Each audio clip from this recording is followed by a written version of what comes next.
Dando prosseguimento, não dá para distinguir, não nesse campo e agora nesse nível, a expressividade do que nós aqui estamos chamando de sexualidade. Lá atrás, estamos falando dessa sexualidade. E aí, duas frentes quanto à sexualidade. A sua primeira matriz é essa enquanto o acolhimento do feminino. Nós fizemos um movimento da proposta, está dentro do campo, está dentro do jogo, de afastamento, apartamento desse feminino. Fizemos. E hoje esse feminino retorna. E o retorno desse feminino tem nos deixado desbaratinados, tem nos deixado desorientados. O que fazer diante da ternura? O que fazer diante do afeto? Como lidar com o amor?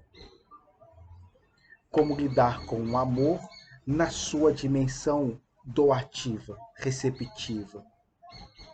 Quero apenas doar, quero apenas dar. Como que lidamos com isso?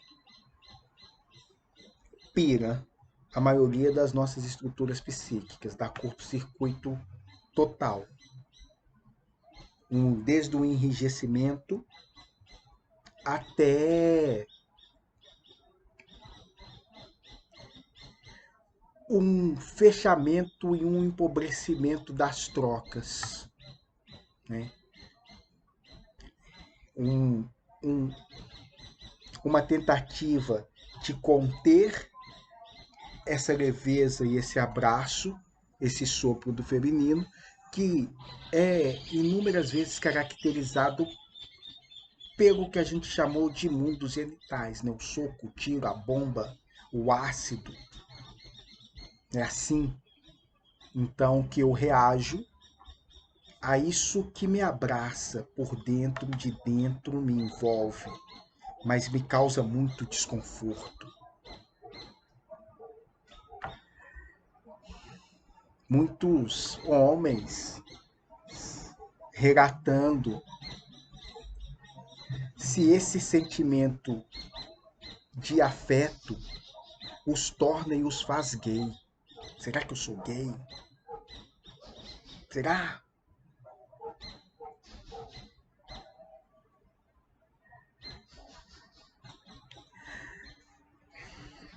Pega na nossa masculinidade, pega no nosso machismo. E aqui, masculinidade e machismo, gente, nesses campos do geral e do coletivo e do social, não apenas única e exclusivamente deste indivíduo. Na coletividade disso, isso é tenso, porque o quebra e alguns vão preferir ser reduzidos e outros vão fazer movimentos de reduzir a aceitar um pouco um tanto dessa ternura, desse abraço, dessa afetividade. Uma afetividade que quer se expressar não única e exclusivamente pelo soco, mas pelo abraço, pelo beijo, pelas mãos dadas, pelo corpo. E aí, se descambar para o ato sexual, descambar foi terrível, né? Mas se aí chegar até o ato sexual e genital, ok. Mas a ideia já é assustadora. Eu recordo de um aluno. Eu nem vou recorrer ao aluno, porque depois eu ouvi isso de um, um deputado federal que acabou se tornando presidente.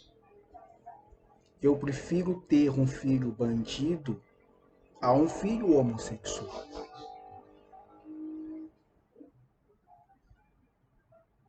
Mas no caso, a pessoa falava dele.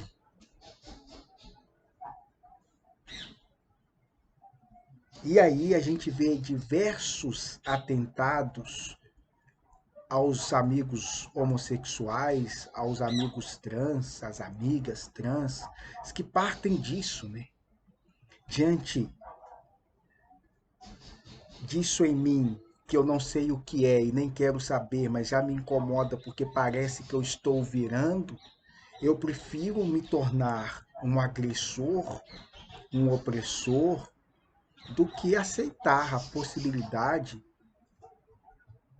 de eu manifestar esse amor. Isso é terrível.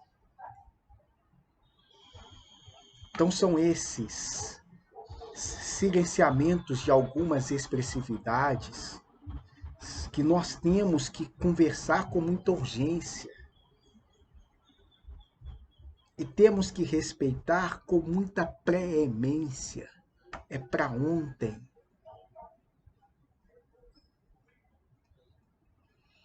Esse impulso homicida, esse impulso agressivo contra o que é diferente, que é isso?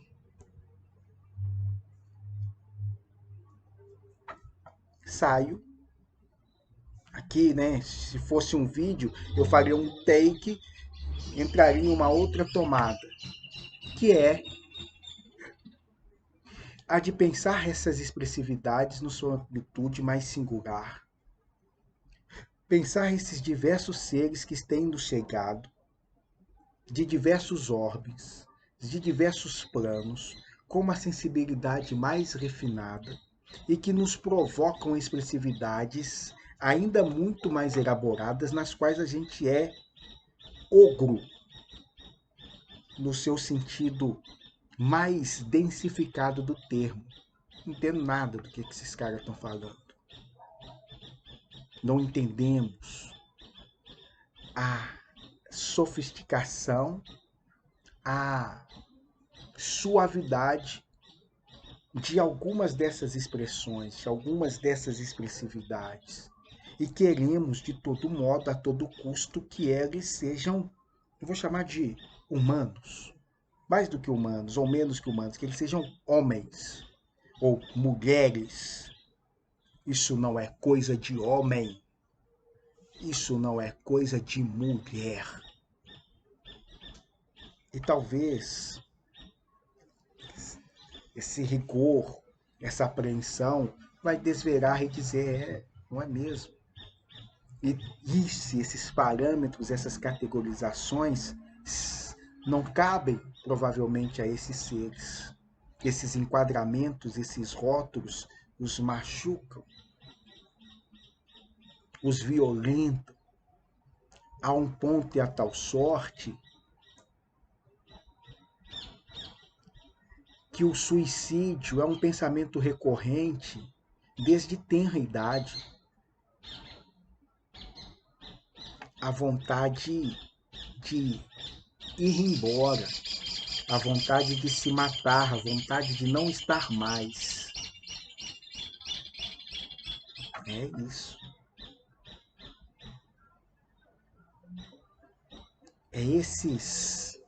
É essas agressões coletivas que dificultam os mundos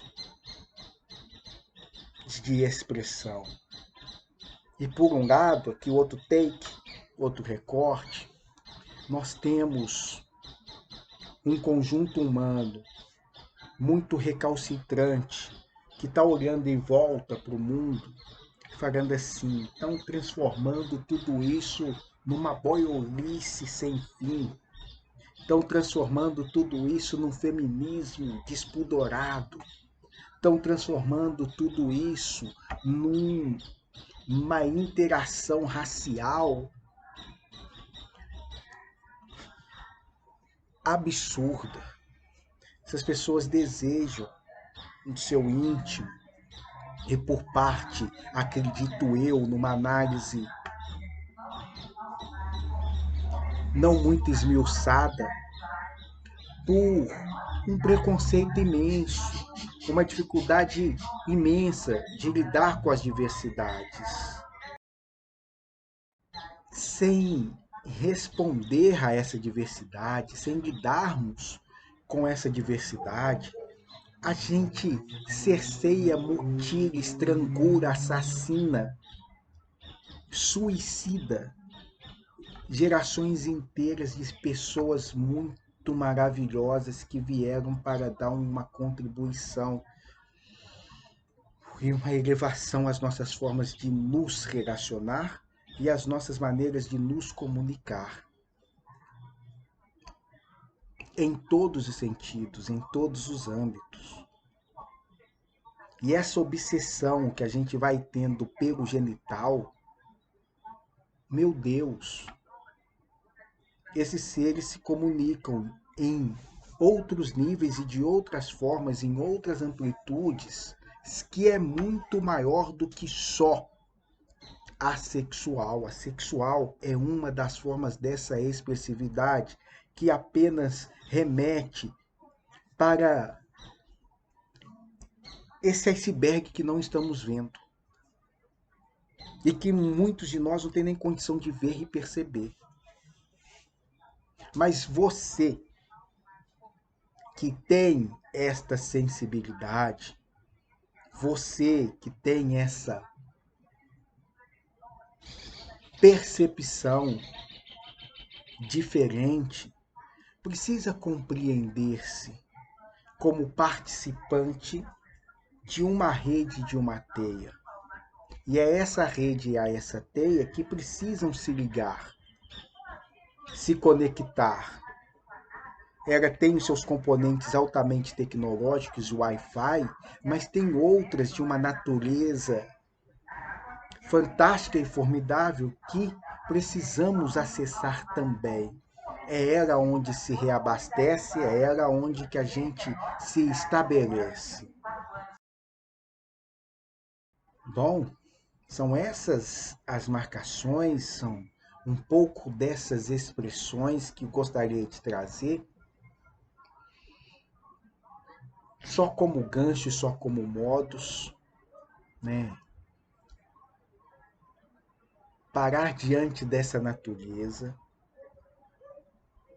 e fazer uma conexão para que a gente compreenda o que é esses mundos de expressão. E aqui, enquanto insígnia de um desses mundos de expressão, vou nos remeter à Amazônia, vou me remeter àqueles povos da floresta, que numa comunicação muito estreita, refinada, silenciosa, harmônica, transcendental, transcomunicacional, com diversos outros orbes, possibilita isso que a gente denominou por um tempo de pulmão do mundo e que está muito asfixiado e que precisa de nós para minimamente respeitar o que não conhecemos. Mais nada. Respeita o que a gente não conhece. Respeita. Respeita. Não invada. Não desmate. Não mate. Respeite. É o básico e o mínimo para a gente pensar numa escala de Kardashev de processos civilizatórios, né? Esse físico bacana e bonito pensou essa escala e do seu grau civilizatório, como é que a gente poderia calcular um nível civilizatório de uma outra humanidade, quais seriam esses graus, e a relação que ele estabelece é com o desenvolvimento e o uso da energia. Então, quanto mais potente for a manipulação energética de um determinado povo, mais condições de nutrir a vida ele possui. Eu uso essa metáfora, que no caso dele não é metáfora, é uma construção científica, mas eu estou fazendo aqui enquanto analogia, para dizer que essas culturas primitivas que habitam ainda esse terreno sagrado que é Gaia, esses povos do qual o Brasil os tem em mistura e em diversidade, esses povos são altamente avançados, qualificados, evolutivamente dentro desses princípios. Resíduo zero, utilização máxima de todo o potencial energético daquele habitar, em harmonia com tudo. A doença é curada com a folha, a alimentação vem das matas, o ciclo de nascimento, crescimento, desenvolvimento, morte, renascimento se faz dentro desse coletivo e dentro dessa harmonia. E essas expressividades não são compreendidas pela nossa forma truncada, obsoleta, primitiva, boçal de lidar com outras expressividades e com outras outridades. É uma vergonha. É uma vergonha. Bom, eu paro aqui, tentando adentrar o silêncio das matas, e no silêncio dessas matas nos imbuir de toda essa força curativa, de toda essa força protetora, de toda essa capacidade de dar a cada um seu quanto de expressão. Beijos em todos.